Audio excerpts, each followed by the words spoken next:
Là dove c'era l'inferno dei migranti, uno degli hub più affollati del Veneto, Bagnoli di Sopra, l'ex base militare dove molti media hanno insistito raffigurando scene di migranti che entravano ed uscivano, anche molta tensione nei paesi limitrofi, là il cinema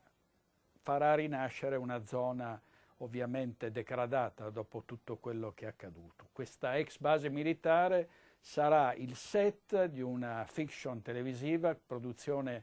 americana e italiana, con grandi attori, con l'impiego di maestranze venete, con attori, registi,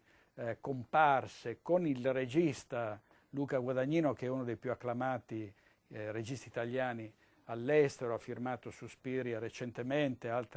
molti altri film di altissimo livello. Quale migliore occasione per un piccolo paese per risorgere dalle sue ceneri? Perché diciamo la verità, Bagnoli di Sopra e il sindaco Roberto Milan in prima persona sono stati vittime in questi anni della tragedia dell'immigrazione. Di tragedia si è trattato e si tratta ancora, soprattutto per coloro che vivono all'interno degli hub, ma anche per le popolazioni vicine, con le tensioni, le preoccupazioni, l'insicurezza crescente, i disagi per una comunità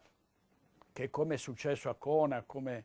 è successo ad Agna, ha dovuto far fronte a questa emergenza, che per fortuna è finita. E allora arriva il cinema e fa rinascere questa area, una produzione che costruirà un parco giochi per i bambini, che rimetterà a posto tutto, che trasformerà questo ghetto in un parco meraviglioso che poi lascerà alla cittadinanza a spese della produzione cinematografica. Questo è l'apporto che il cinema in questa regione può dare d'ora in poi, proprio un impulso non soltanto per l'economia,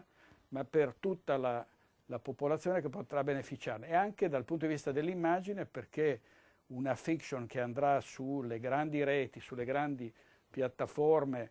della rete avrà una visibilità enorme e potrà godere dei vantaggi che altre località hanno ricevuto in queste stesse circostanze. Quindi complimenti al sindaco Roberto Milan per il coraggio che ha avuto nel far arrivare il cinema all'interno